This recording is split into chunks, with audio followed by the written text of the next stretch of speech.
Today I will be cooking a low-budget concoction rice. Let's have it. Let's have it. Cook your fish and season it with salt, pepper, onions, maggi, and water. Allow it to cook. Once it's done, remove it from the pot and add your groundnut oil, onions, grounded crayfish, fresh pepper, and then your ready parboiled rice.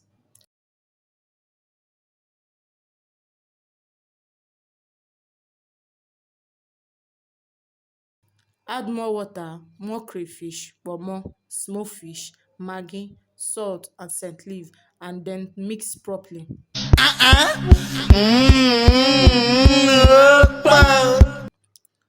Add your already cooked ice fish, allow it to done, and the food is ready. The work is done. For more recipe, like, share, comment, and follow.